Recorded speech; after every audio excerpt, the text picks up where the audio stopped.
Kali ini saya ingin bicara tentang permintaan berbagai teman, berbagai sahabat, dan berbagai kalangan yang seminggu, 2 minggu ini DM dan juga WA supaya saya ikut berbicara terkait dengan isu pemakzulan Gibran Rakabuming Raka sebagai Wakil Presiden Republik Indonesia.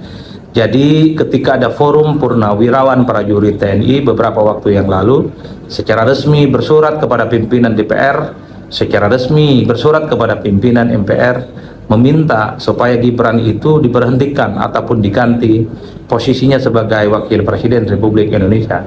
Ini tentu menjadi isu yang cukup liar dan menjadi isu yang sangat menarik diperguncingkan, karena sampai detik ini isu pemakzulan terkait dengan posisi Wapres itu tentu menjadi isu liar dan tentu saja menjadi perdebatan yang tidak berkesudahan.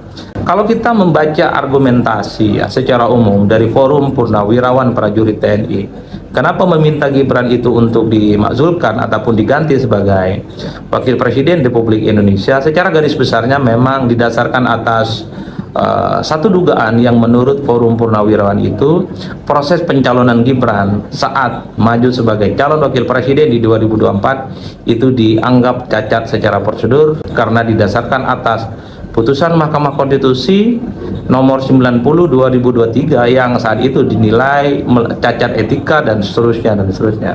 Yang kedua, Gibran dinilai tidak memiliki pengalaman yang cukup hebat, dinilai pengalamannya hanya sebatas wali kota Solo beberapa tahun dan kemudian lompat menjadi wakil presiden. Secara garis besar itu adalah argumentasi yang kita baca di media soal usulan dari Forum Purnawirawan Prajurit TNI kepada DPR dan MPR untuk mengganti Gibran sebagai wakil presiden. Pertama, kenapa ini menjadi ramai? Karena tentu yang mengusulkan ini adalah Forum Purnawirawan TNI yang mungkin dikenal sebagai sosok yang memiliki dedikasi, di mana beliau-beliau dan mereka-mereka para senior kita itu ketika menjadi TNI adalah orang yang memang sepanjang hidupnya untuk berbakti kepada bangsa dan negara. Jadi ketika mengusulkan terkait dengan pemakzulan, wajar kalau kemudian begitu banyak mendapatkan respon dari berbagai pihak. Semua pihak merespon terkait dengan isu pemakzulan ini. Tapi secara prinsip menurut saya yang pertama, kenapa menjadi ramai? Usulannya itu secara resmi disampaikan ke DPR.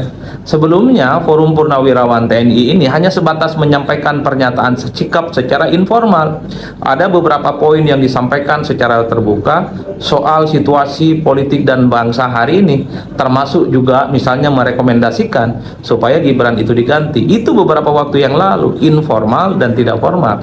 Tapi ketika Forum Purnawirawan Prajurit TNI ini kemudian bersurat secara resmi kepada DPR, kepada MPR, salah satu poinnya adalah meminta supaya Gibran dicopot dan diganti sebagai wakil presiden, tentu memancing satu perdebatan yang cukup luar biasa. Apapun judulnya, ya Forum Purnawirawan TNI ini dianggap sebagai kelompok masyarakat dan ya seperti rakyat kebanyakan yang dinilai harus diperhatikan bagaimana aspirasi dan pendapatnya. Itu yang pertama.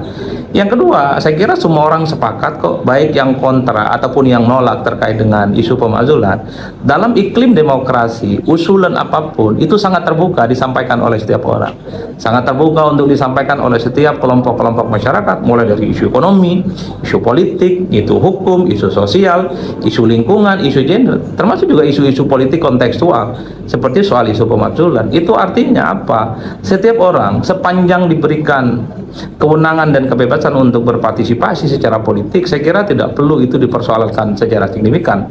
Apalagi kita tahu sepanjang DPR ada di negara kita sudah ratusan dan mungkin banyak ribuan sekali usulan-usulan secara formal yang disampaikan kepada DPR, tentu dengan berbagai isu ekonomi, politik, hukum, dan seterusnya dan seterusnya. Itu adalah perkara biasa, termasuk ketika Forum Purnawirawan menyampaikan usulannya kepada DPR dan MPR supaya wakil presiden itu diganti. Itu bagian dari dinamika dan kaidah demokrasi yang memang dijamin setiap orang, setiap kelompok bebas-bebasnya untuk menyampaikan pendapat. Ini adalah dialektika politik biasa. Meski kita tahu bahwa selama ini ketika begitu banyak aspirasi yang seringkali disampaikan kepada DPR dan MPR memang hanya dianggap sebagai angin lalu, tidak di follow up, tidak disikapi, dan kemudian dianggap sebagai sesuatu yang mungkin dianggap tidak terlampau penting. Tapi terlepas dari itu, ketika Forum Purnawirawan sudah menyampaikan ini kepada DPR, ya tentu suka tidak suka DPR dan MPR ditunggu oleh publik responnya apa. Apakah usulan pemakzulan ini akan diterima, ditolak, atau diambangkan alias diabaikan. Tentu kita akan melihat bagaimana proses-prosesnya ke depan, karena kalau kita mendengarkan sejumlah argumentasi yang disampaikan oleh anggota Dewan, misalnya anggota Dewan dari PKB mengatakan setiap surat yang ada di DPR pastinya akan dibicarakan, dan itu mungkin akan dikonfirmasi terkait dengan pihak-pihak yang mendapatkan surat itu. Dan mungkin politisi PDIP mengatakan bahwa sangat mungkin usulan semacam ini akan dibacakan di forum paripurna. Itu adalah sikap resmi ataupun sikap pribadional dari sejumlah anggota Dewan terkait dengan pernyataan atau usulan dari pemakzulan itu. Kalau kita mendengarkan dari kawan-kawan Golkar, tentu kawan Golkar menolak. Katanya wakil presiden itu tidak memiliki alasan-alasan, atau wakil presiden itu tidak terindikasi apapun, tidak melanggar hukum, tidak melanggar konstitusi yang bisa dijadikan sebagai alasan untuk dilakukan pemakzulan. Macam-macam. Yang ingin saya katakan adalah ini adalah bagian dari aspirasi dari masyarakat secara umum. Itu sah dalam koridor demokrasi. Nah, yang kedua yang ingin saya katakan, ini secara ilmiah dan secara ilmu politik. Kalau kita belajar ilmu politik dalam sistem presidensialisme, jadi sistem presidensialisme seperti yang kita anut saat ini, di mana presiden dan wakil presiden itu dipilih secara langsung oleh rakyat, maka mekanisme menurunkan presiden ataupun wakil presiden, dan dalam hal ini adalah wakil presiden, itu tidak diperbolehkan menggunakan mekanisme parlemen. Kenapa? Karena yang memilih langsung wakil presiden dalam hal ini adalah salah satunya Mas Gibran atau Gibran Raka Buming Raka, adalah rakyat secara langsung. Jadi dalam kaidah politik, yang berhak mencabut mandat Gibran itu adalah rakyat secara langsung yang saat pemilu di 2024 yang lalu berpartisipasi terkait dengan pemilu, bukan parlemen yang memang tidak ikut serta memilih Gibran sebagai wakil presiden.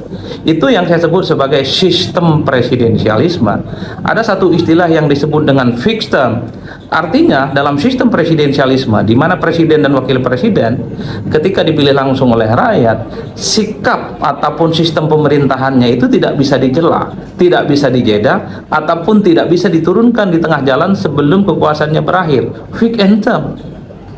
Jadi sekalipun ada masyarakat, kelompok masyarakat yang merasa tidak puas dengan wakil presiden saat ini Gibran, itu tidak bisa diberhentikan di tengah jalan. Nunggu 2029 bisa diganti Gibran dengan cara-cara prosedural, yaitu dengan cara pemilu dan tidak memilihnya lagi. Itu sistem presidensialisme. Kecuali kita itu menganut sistem parlamentarisme. Dalam sistem parlamentarisme seperti di negara-negara lain misalnya, jadi seorang pemimpin, sebut saja mungkin dia adalah Perdana Menteri, adalah mereka yang kemudian kapanpun bisa dicabut oleh parlemen, oleh dewan, karena yang memilih seorang pemimpin adalah anggota dewan, bukan rakyat secara langsung. Itu dalam sistem parlementer. Oleh karena itu, kalau kita bicara tentang kaidah ilmu politik dalam sistem presidensialisme, di mana wakil presiden yang sepaket dengan presiden dipilih langsung oleh rakyat, tak ada cerita bisa diturunkan di tengah jalan. Ini kalau kita bicara tentang ilmu politik. Hanya sistem parlementer lah yang kemudian memperbolehkan seorang pemimpin diberhentikan di tengah jalan sebelum masa jabatannya berakhir oleh parlemen atau anggota dewan. Itu yang pertama.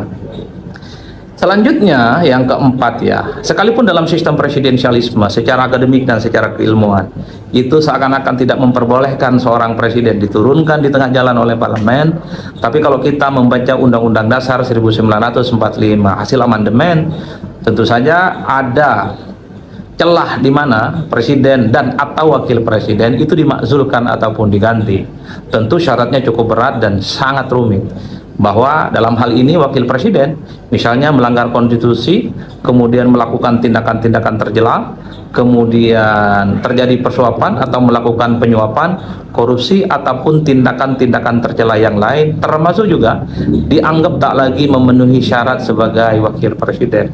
Ya, halo teman-teman, kembali bersama saya di channel ini. Salam inspirasi, salam KRI harga mati. Ya, tentu kita membahas soal tuntutan dari para purnawirawan Jenderal TNI ya, dengan berbagai ratusan jenderal dan juga banyak masih pangkat-pangkat lainnya ya. Dan kemudian memang ini menjadi suatu petisi yang sebetulnya susah ya untuk diwujudkan ya, soal tuntutan pemakzulan Gibran dari posisinya sebagai wakil presiden Republik Indonesia. Bukan hal yang mudah ya, bukan hal yang gampang, tetapi bukan berarti tidak bisa. Apalagi kalau kita melihat bahwa pilpres lalu Gibran itu sepaket dan dipasangkan dengan Prabowo Subianto yang pada saat itu masih menjadi capres dan cawapres ya, dan dipilih langsung oleh masyarakat Indonesia melalui pemilihan umum yang dilakukan pada 14 Februari 2024 lalu. Jadi sepasang ya. Kalau tuntutan ini memacu pada putusan 90 tahun 2023 soal ambang batas usia atau syarat pencalonan soal umur ya, yang diputuskan oleh Mahkamah Konstitusi, yang melanggengkan Gibran, memberikan karpet merah buat Gibran untuk mengikuti kontestasi pemilu pada Pilpres 2024 lalu, tentu kecil harapan karena itu sudah disengketakan pada sengketa Pilpres di Mahkamah Konstitusi dan mereka secara hukum sah. Makanya KPU menetapkan ya presiden terpilih dan wakil presiden terpilih pada saat itu dan dilantik pada tanggal 20 Oktober 2024 lalu. Tetapi kalau seandainya setelah menjabat ya sebagai presiden dan wakil presiden, apakah boleh diberhentikan di tengah jalan? Apakah bisa dimakzulkan di tengah jalan? Tentu jawabannya bisa-bisa saja, asal ada alasan dasar hukum yang kuat untuk melengsarkan atau memakzulkan salah satu, baik itu dari presiden maupun wakil presiden. Boleh-boleh saja sebetulnya, tapi ada dasar-dasar hukum yang kuat. Tetapi yang lebih menarik adalah ketika kita ketahui bahwa memang sudah banyak yang pernah terjadi pemakzulan, bahkan Bung Karno sekalipun, Pak Harto sekalipun, Pak Habibie yang laporan pertanggungjawabannya ditolak oleh MPR, Pak Gus Dur yang berhenti di tengah jalan dan digantikan oleh Bu Megawati Soekarno Putri pada 2001 lalu ya. Sudah banyak contoh ya, sudah banyak contoh. Tetapi yang ini menariknya adalah wakil presiden. Nah, biasanya kan presidennya tuh yang diturunkan. Sekarang wakil presiden, ada apa sebetulnya? Kenapa? Nah, ini menjadi tanda tanya yang mungkin muncul di benak pikiran banyak rakyat Indonesia.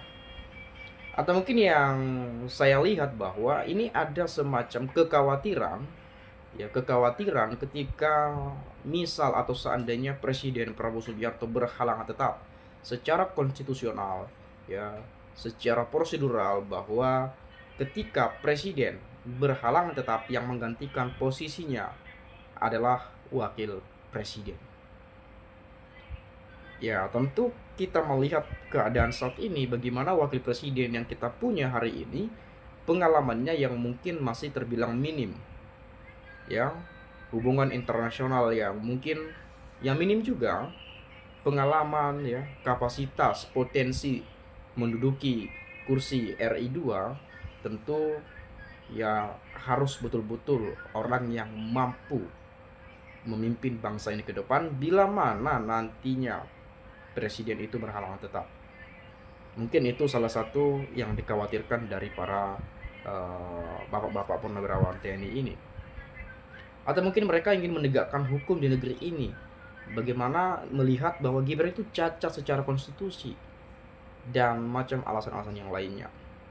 Tapi untuk lebih menguatkan tuntutan ini agar tersampaikan, tentu kalau bila mana Gibran ketahuan korupsi sendiri, misalnya sendirian, kalau misalnya Gibran pernah melakukan perbuatan tercela atau ketahuan narkoba ataupun tidak lulus SMA, itu menjadi suatu alasan dan pondasi yang sangat kuat untuk memakzulkan posisinya dari wakil presiden.